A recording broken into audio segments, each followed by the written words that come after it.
Welcome, friends, to the Someone Gets Me podcast. I am your host, Dianne A, and I am so delighted that you're here.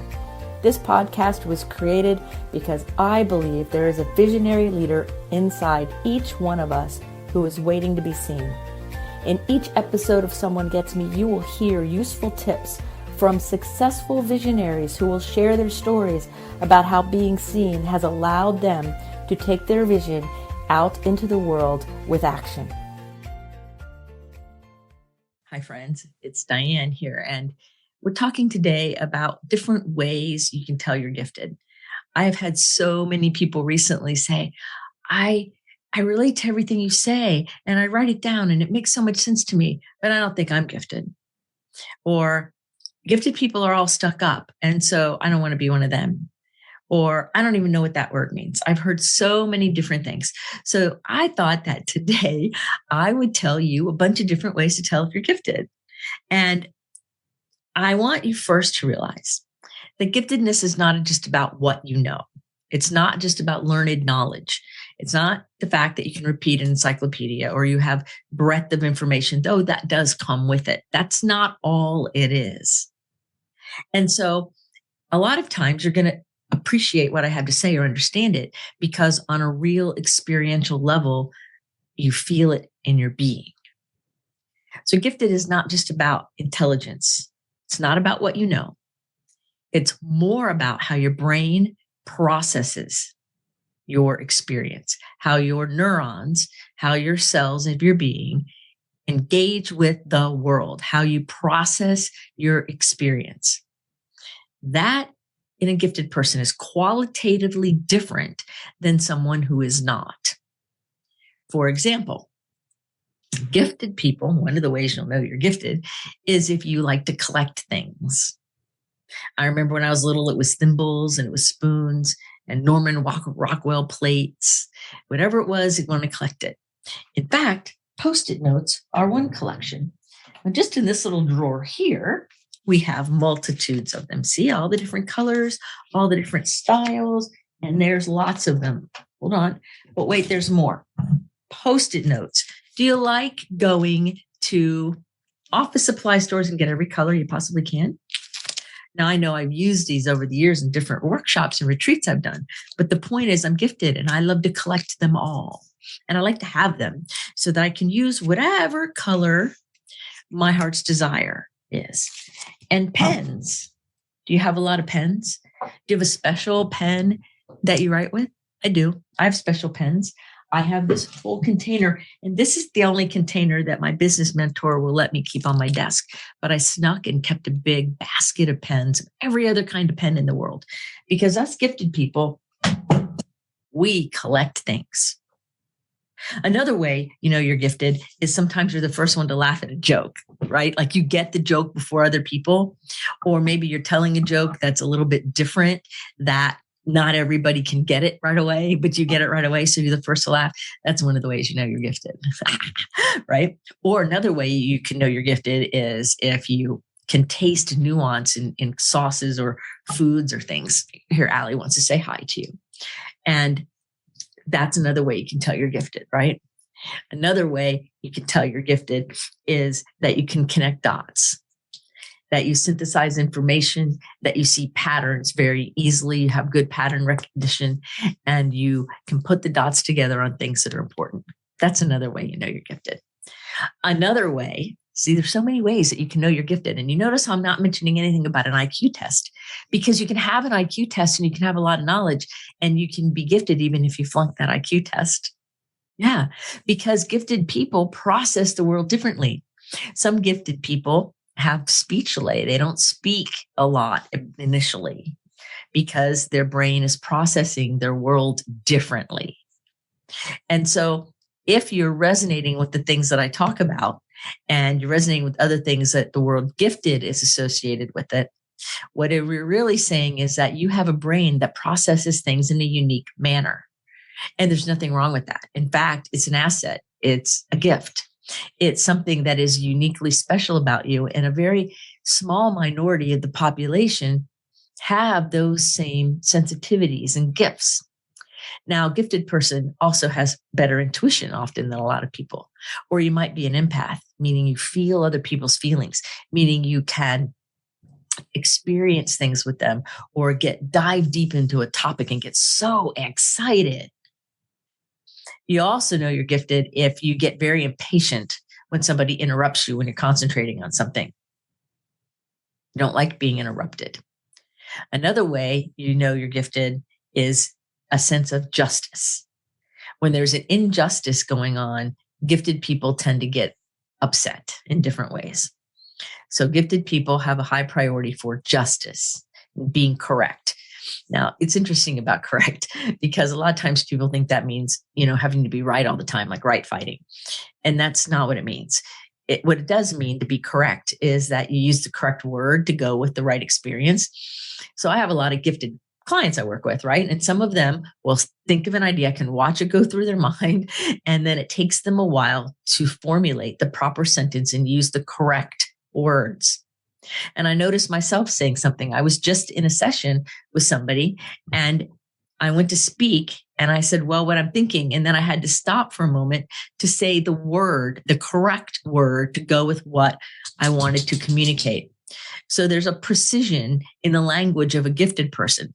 So sometimes it looks like they stumble, or sometimes it looks like they may not know what they want to say, but it's because we're searching for the correct word to most closely describe the meaning or the message that we want to share. A lot of people, the majority of people will never speak like that. They just say whatever. That practically hurts the soul of a gifted person, right? So there's so many ways you can tell you're gifted. You can also tell you're gifted because sometimes you know things that you don't know how you know them. But you're right. Isn't that good? I think it's fun. It's real good. I wrote a few things down. Let me see what other things I wrote down because it's really fun.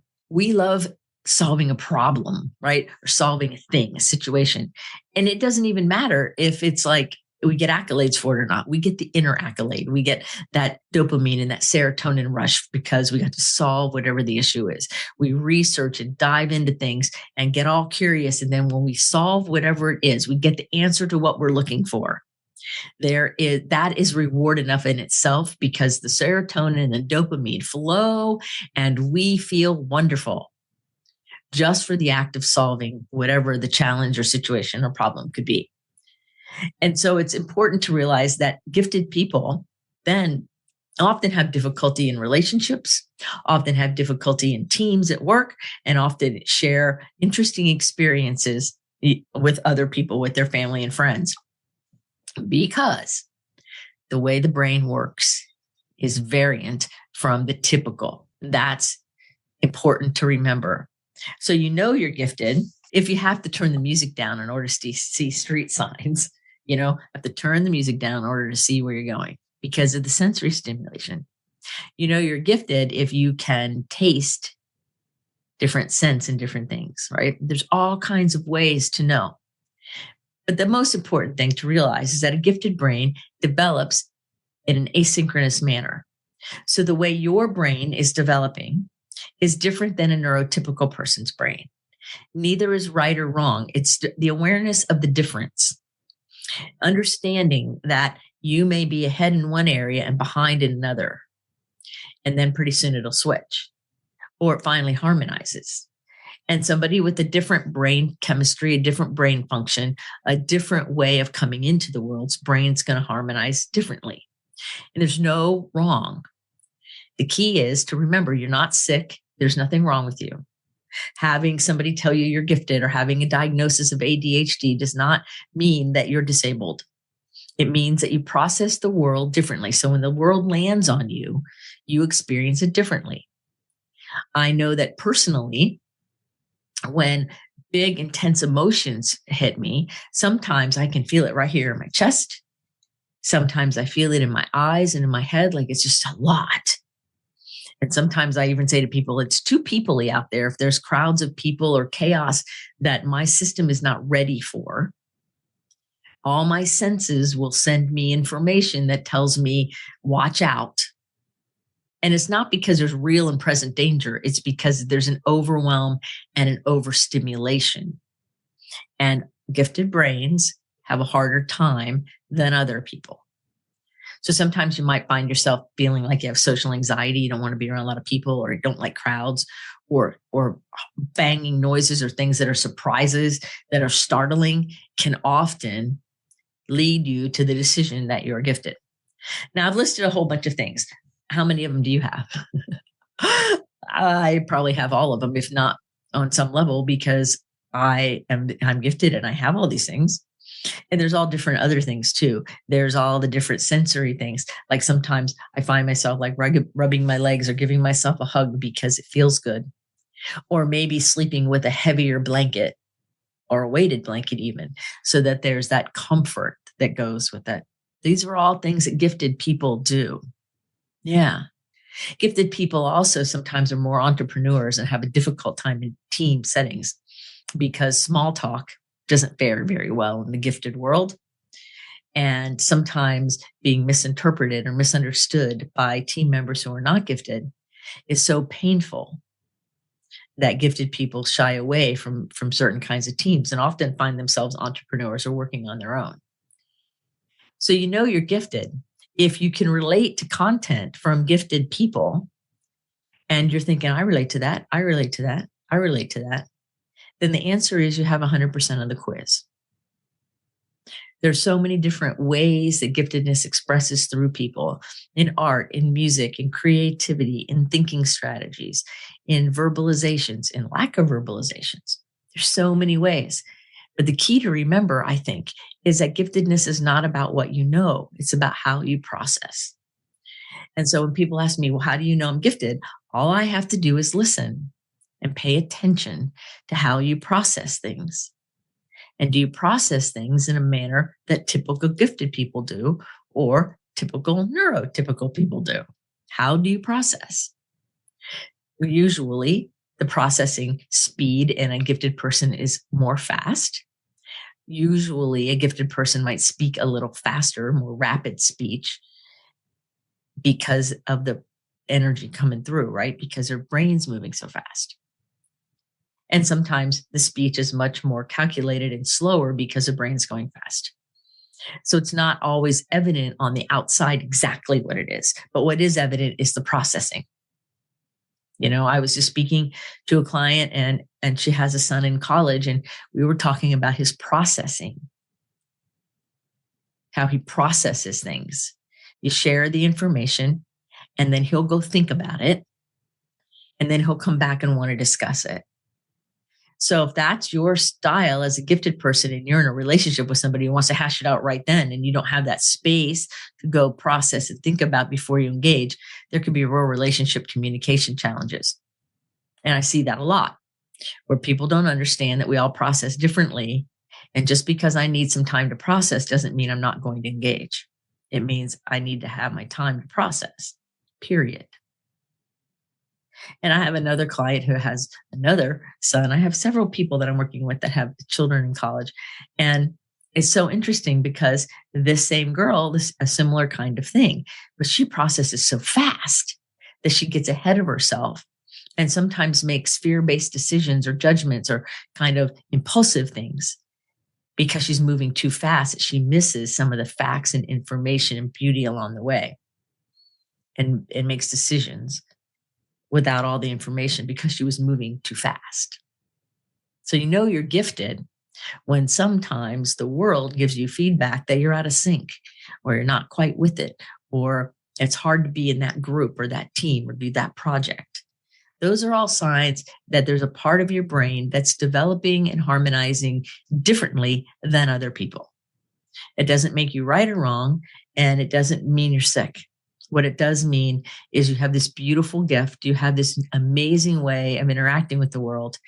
And it would be a really great idea, I think, for you to honor that and cherish that in you, and then to make friends with it to the point where you can live in that flow. So you know you're gifted if your way of experiencing the world, the way the world lands on you, is uniquely sensitive and different from the common people around you, from the others around. If you have that level of sensitivity and intuition and that empathic skill, and you process faster than the average people around you, the other averages, you will see that yes, in fact, you are gifted. And with being gifted comes multiples of challenges. Many people think that gifted people have it made. You're so smart, you have it made, And I'm like, well, I am smart, but I don't have it made. Sometimes living in this body, in this brain with all of these sensitivities is quite challenging. Sometimes the clients I work with who are very, very profoundly gifted and very smart and amazing people really struggle with just dealing with the sensory input and how to make it through the world with all of the chaos going on. So we all are entitled to our own identity, right? And we're all entitled to realizing that being gifted is truly something that is unique to each one of us. The commonalities are the processing. And you are perfect, whole, and complete exactly as you are. There's nothing wrong with you. There's nothing wrong with all the other gifted people, and who we all look a little different. There's nothing wrong with the people who are neurotypical either. That's the beauty of the humans. We are all different in the way we perceive things. It's the same thing you see with our animals, our cats, or our dogs, or birds, or whatever. They're different. Every one of them does the world a little different. My old Labradoodle Maggie, who I miss every day, was very laid back, kind of cool, hung out. My little dog, my cockapoo Allie, she's a mischievous, playing all the time. Now she will rest, but she's going to be playing all the time. That's how the humans do it. There's some of us who are way more active and mischievous and other people who are laid back. The balance and the harmony and the equilibrium, that's what it's about. So remember, you're gifted if you realize that you connect the dots. You have great synthesizing ability, that you can do more than one thing. And you process the world in a way that is different than the norm. I hope this episode has helped you. I hope it has reminded you that when we are gifted, it means that we have a unique set of challenges. It means that we have a unique set of abilities to bring something magical and beautiful to the world. As always, feel free to make a get to know you call. That link is in the show notes. I'm happy to talk to you about this or any other subject and give me some of your ideas. And some of you have given me some really great ideas recently, and I'm putting those shows together now. So you'll be seeing them coming very, very soon. Thank you for your suggestions. Now, remember, folks, until the next episode of Someone Gets Me, keep your face to the sun so the shadows fall behind you, because you're a rock star. You're here on purpose with a mighty purpose. So go out there and let your giftedness shine. As one of my clients says to me, I'm going to let my freak flag fly. But what really matters is be you. Be aligned and be you. Until the next episode of Someone Gets Me, this is Dianne saying, be well. Thank you for listening. I trust you gained some valuable inspiration and information. Please join me and other visionaries in the Someone Gets Me Facebook group.